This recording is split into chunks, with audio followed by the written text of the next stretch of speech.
This Week with Bob Mueller on News 2. This week, and it is my opinion that this new law will be bad and people will be murdered. Artemis Rayford was talking about the open carry law. He sent his words to Governor Bill Lee. On Christmas morning, he was hit by a stray bullet and killed. Now his parents want something done about gun violence. The Gifford Law Center's annual gun law scorecard is out. Tennessee received an F for failure to pass legislation protecting Tennesseans from gun violence. A lawsuit accuses Republicans of violating the state constitution in drawing new legislative districts. Rail connects all of us, and it's something an overwhelming majority of Tennesseans want. Amtrak last served Nashville in 1979. The Biden infrastructure bill could lead to a return of service. More in our This Week cover story. Is this summer looking better? This summer's looking great. 2 years of COVID later, and crowds of tourists are expected to return to Nashville for CMA Fest and more. Hear from Nashville Convention and Visitors Corporation President and CEO Butch Spiriton.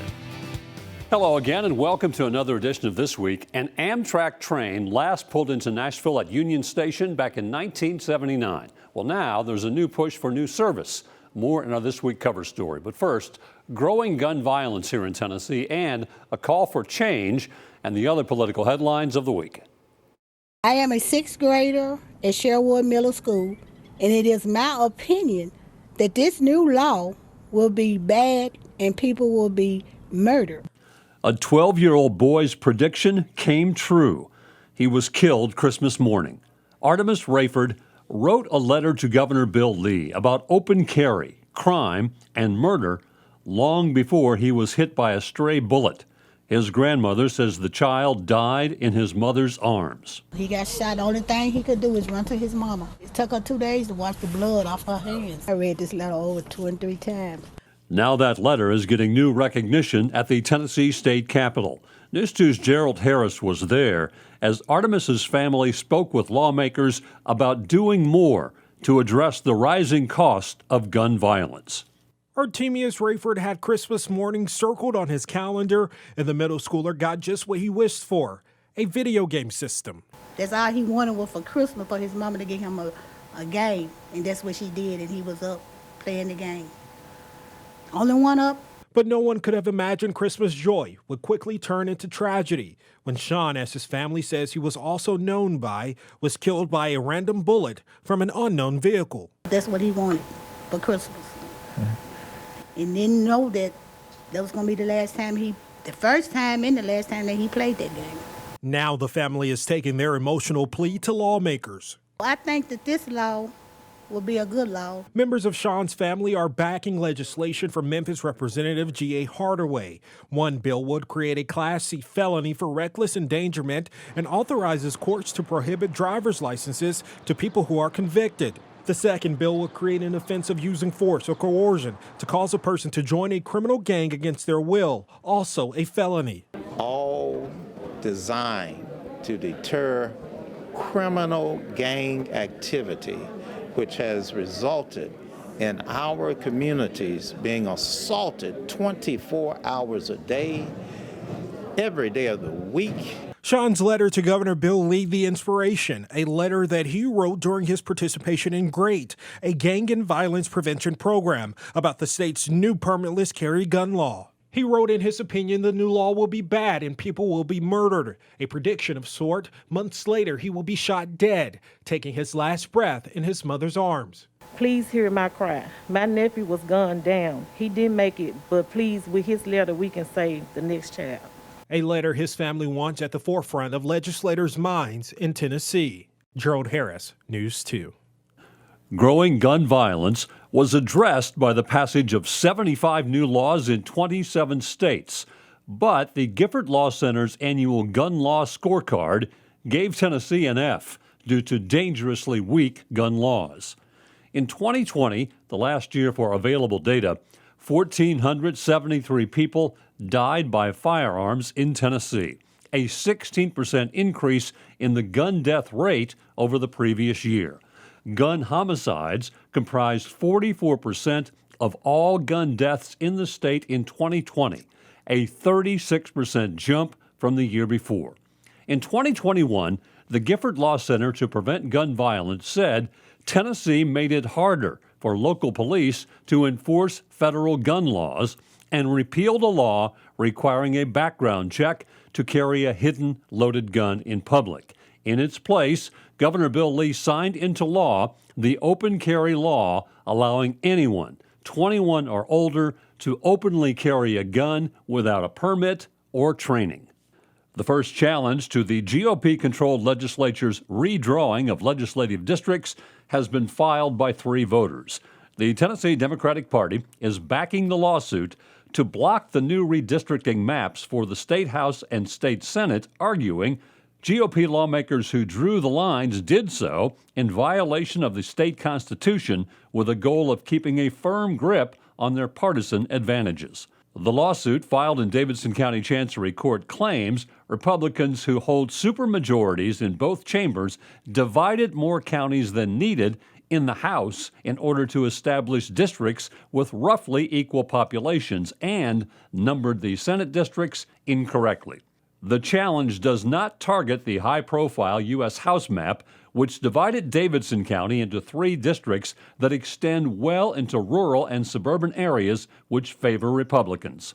The move spurred longtime Democratic Congressman Jim Cooper to declare he will not seek re-election because he says he could not win in any of the 3 Nashville seats. Republicans are lining up to run, including former House Speaker Beth Harwell, former Trump State Department spokesperson Morgan Ortagus, video producer Robbie Starbuck, retired National Guard Brigadier General Kurt Winstead, small business owner Baxter Lee, and Murray County Mayor Andy Ogles is considering a run. On the Democratic side, Odessa Kelly, a community organizer, has been running for Cooper's seat and says she is now assessing what her next steps will be. Now to our This Week cover story. Amtrak released its 2035 rail concept. In Tennessee, Amtrak goes through Memphis and could connect Nashville to Atlanta. As News 2's Gerald Harris explains, there is a push by state lawmakers for Amtrak to expand its footprint in Tennessee even more. The Amtrak concept map for 2035 caused a stir on social media among some Tennesseans for expanded services. Amtrak wants to be in Tennessee, and they're open to any and all routes as long as they make sense. In the proposed map rendering, Atlanta, Chattanooga, and Nashville will connect, but there's an appetite to do more. Rail connects all of us, and it's something an overwhelming majority of Tennesseans want, and it's on the table right now, thanks to President Biden and this infrastructure bill. Biden last year signed into law $66 billion in funding for passenger rail, the largest since the creation of Amtrak in 1971. We need to get behind taking this statewide.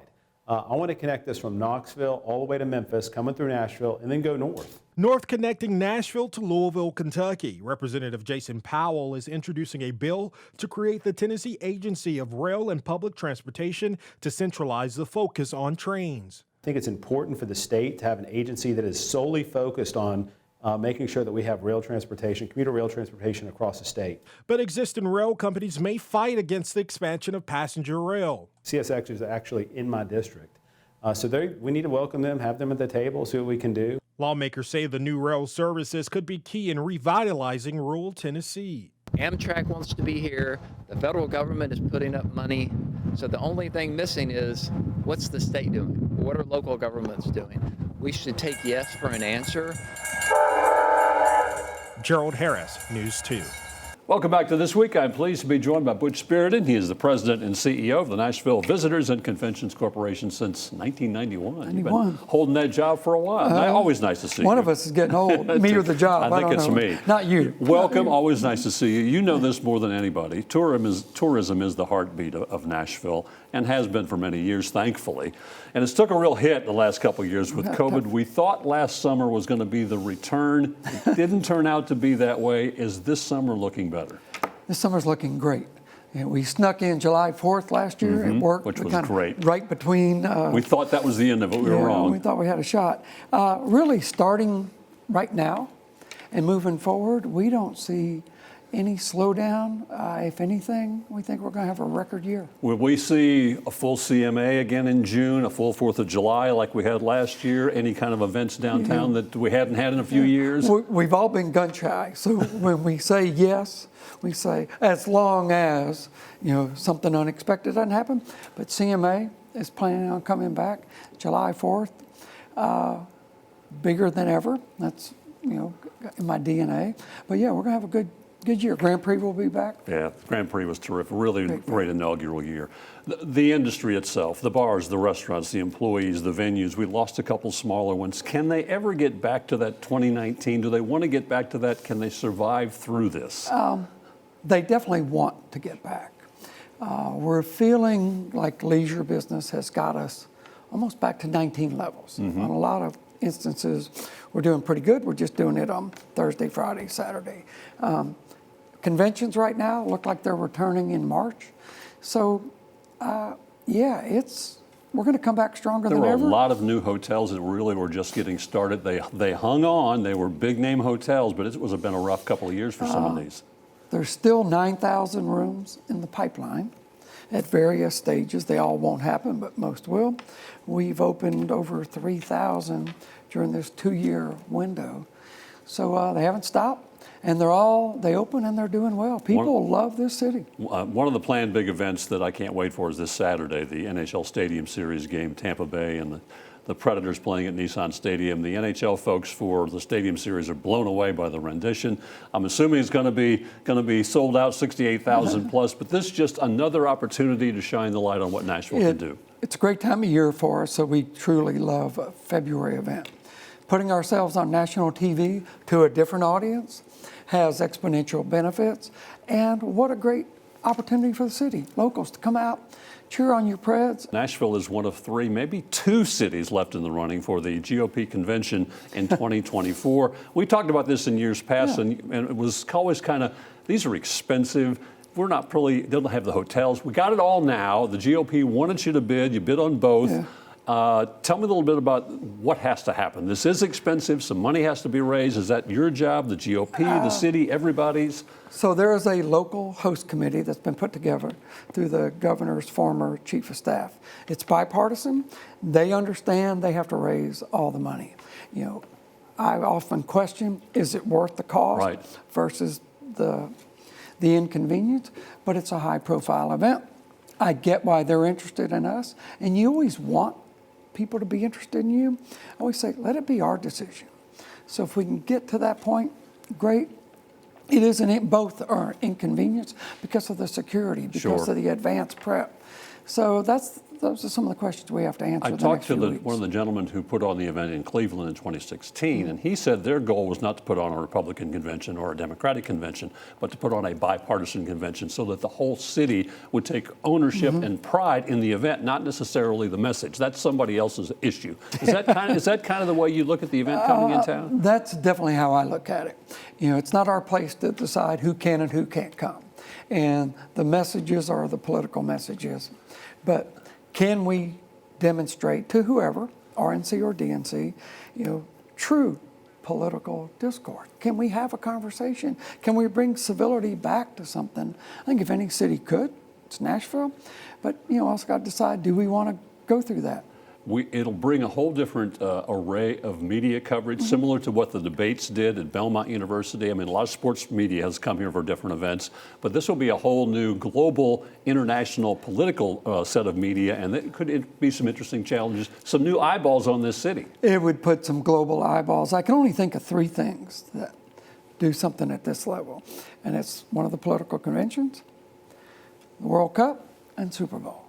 And we can be, should be, and we are in the conversation about all of them. Super Bowl or World Cup, we need a new stadium. Okay, there's already talk on the line. Anybody who's been paying attention to any costs going up, building costs for anything, is not surprised that the $500-600 million renovations is now $1 billion plus. Yes. And if you put $1 billion plus into a 22, 23-year-old stadium that's, be honest, it's got some issues, that's probably not a smart investment. Yeah, it's not a good investment. So kudos to the Titans and the mayor for saying, pause, wait a minute.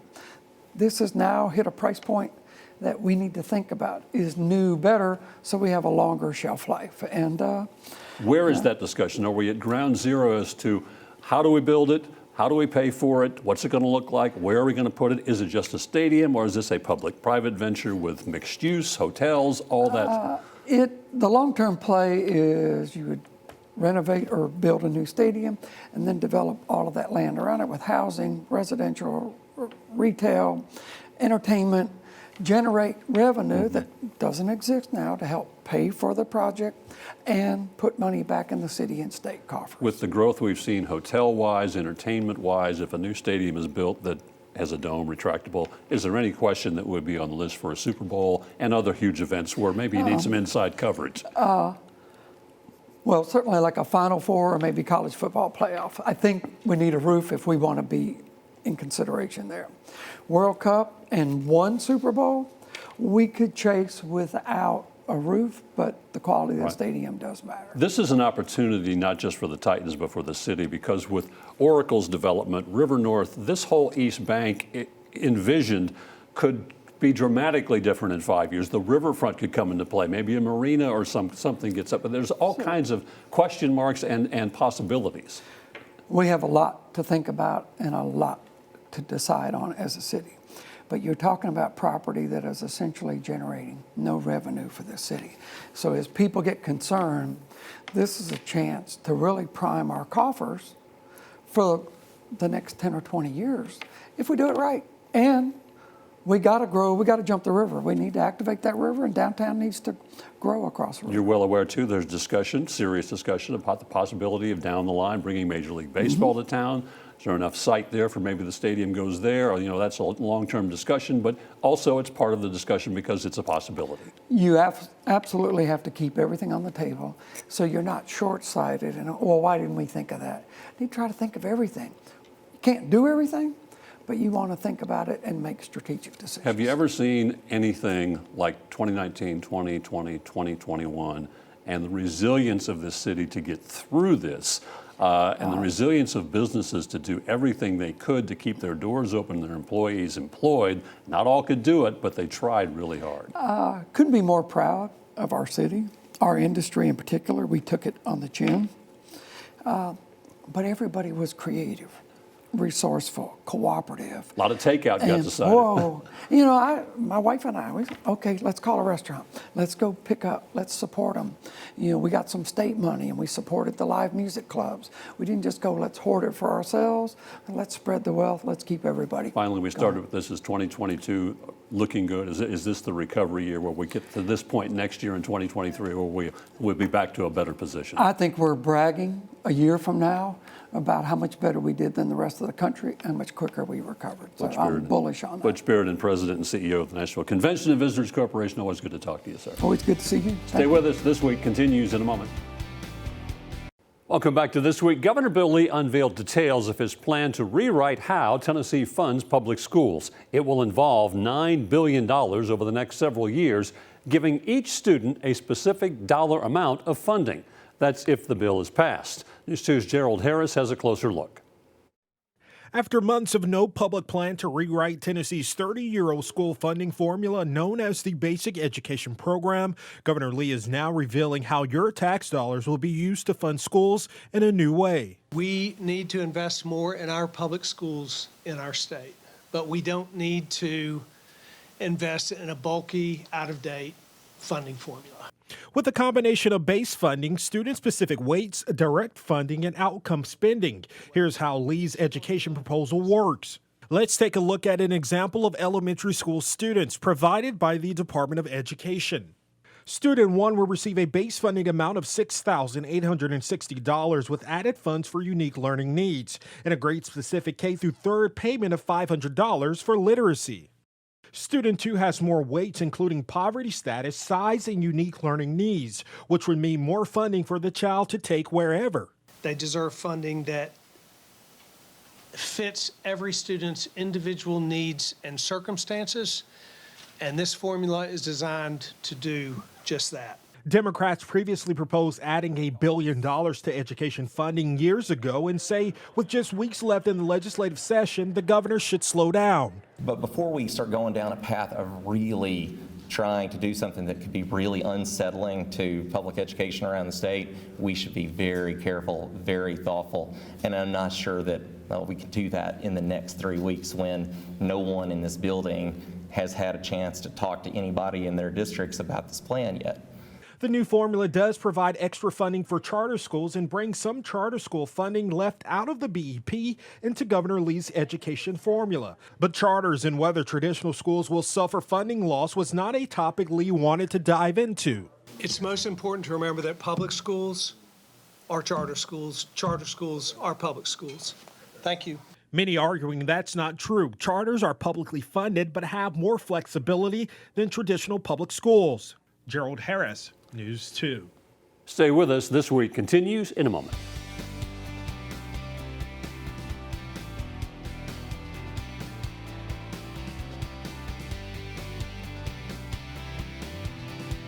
Thank you for spending part of your weekend with us. That will do it for another edition of This Week. I want to thank my guest, Butch Spiriton, President and CEO of the Nashville Visitors and Conventions Corporation. Hope to see you back here next weekend for another edition of This Week, and you have a great week.